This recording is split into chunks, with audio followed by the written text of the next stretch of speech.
Hello, bros. What up, heroes? It's time for that hero stuff, bro! That hero stuff! I'm done yelling, and I'm a little dizzy. What's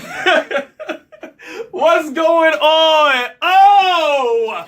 How you doing on the day of today? Hey, I got a lot to talk to you about in a short amount of time, so keep your ears peeled and your eyes open. Okay? Keep your ears peeled and your eyes open. You get that? All right. So that's what I need you to do. So, let's talk about something. As a man, as a godly Christian man, we are supposed to be protectors, providers, and priests. Today, I'm talking about being a priest. Now, I'm not talking about being a collar wearing priest. I'm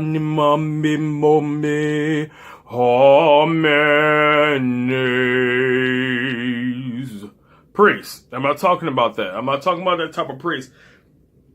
What I'm talking about is you being the spiritual leader in your home.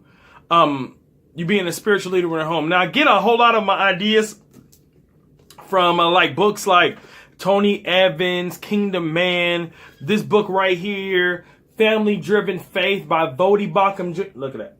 Vodi Bakum Jr. You can get. There's good books out there. I listened to Tony Evans' book. That's why I don't have it in the book form because it's on the CD. But, you know, it's neither here or there. But we're supposed to be priests of our home. We're supposed to be the spiritual leaders. We're supposed to be leading our families in discipling. We're supposed to be discipling our own kids, discipling our own wives, before we can even think about discipling another person.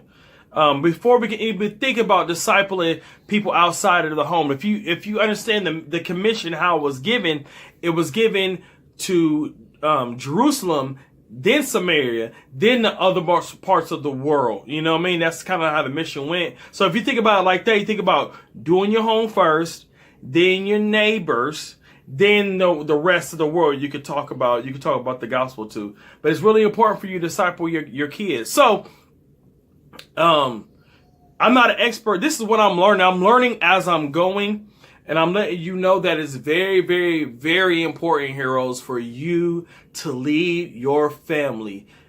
It's not your church's youth group's job to disciple your children in the Lord. It is yours. It is your job to disciple your children in the Lord. What happens if the church shuts down its youth department? Will your children be devoid of any spiritual guidance? Because you said you were a Christian, and you said that you are blessed to be a father. You said you were a Christian, so that when the youth group breaks down, are you going to be able to teach your children? That's your responsibility. It says, fathers, to provoke not your children to wrath, but admonish them and teach them in the ways of the Lord. It says a whole lot about, especially in Proverbs chapter 1, about sons, listen to the instruction of your fathers. If you're not instructing them in the ways of the Lord, what are you doing? Our first and foremost responsibility as fathers is to help facilitate the process of our kids growing into the Lord, knowing who God is. Deuteronomy says that I said it right this time. Deuteronomy says that we're supposed to be talking about God in the highways and the byways and going home and walking, holding hands with our daughters, running to the park while we're playing football with our sons. All those things. We're supposed to be talking about the Lord, heroes. So let me give you some helpful tips before we cut off, because there's nothing more important. Your kids growing and knowing the Lord is more important than them getting all A's in school. Your kids knowing and growing in the Lord is more important than them winning the championship and winning the championship goal on their soccer team. to win the state champ. Your children learning and growing in the Lord is more important than them hitting the final shot in the finals in the NBA game when they're playing for whatever your favorite team is. Your child knowing who God is. Your wife being able to grow in the Lord and to flourish in the Lord and to use her gifts for the Lord is more important than even you getting the best promotion in your job and you making $1 million per year and y'all can go on 5,000 cruises per year and y'all can do all these things a year and blah, blah, blah a year. Way more important for your family to know who Jesus Christ is, but it starts with you. So number one, read to your children. Read to them like it's true, because it is true. Don't read the Bible, the historic accounts of Noah and Jonah and the creation like it's some fairy tale, because it's not. So that's number one. Read to your children. Read to your family. Number two is answer the questions as best you know how, and what you do not know, ask.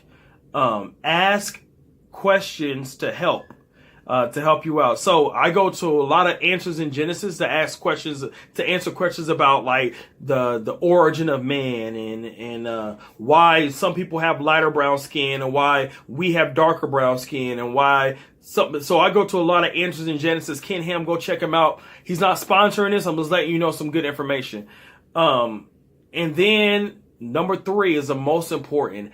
Ask God for wisdom. Pray to the Lord for wisdom to lead your family, because it is your responsibility to lead them spiritually. So you have to pray to the Lord for guidance, and he will give it to you. If you lack wisdom, he'll give it to you abundantly if you just ask. Because I'm an idiot and God gives me a whole lot of common sense. So ask.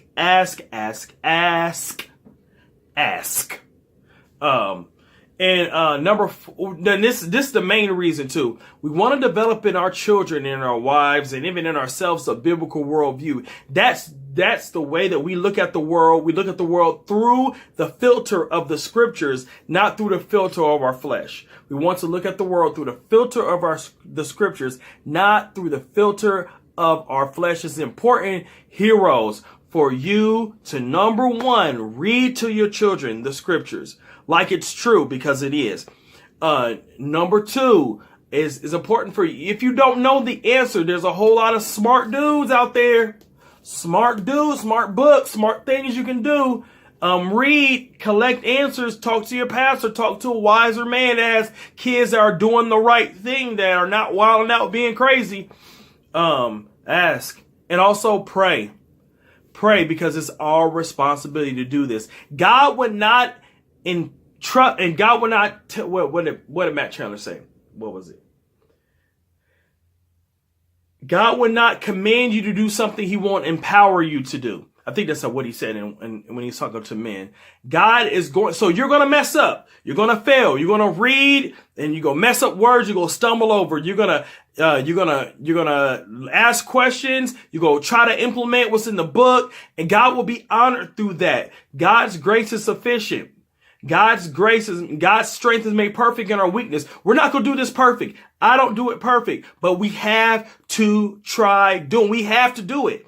It's commanded. There's no way around it. There's no ifs, ands, or buts about it. We have to get down and do the nitty gritty of discipling our families, men. Before we even think about talking to our neighbors, let's talk to the neighbors that's in our house.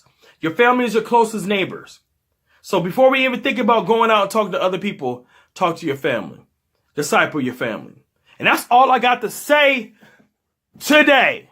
I don't know what's going on with me. That's all I got to say today, okay? So be watchful, stand firm in faith, act like man, and be strong out there. Ooh,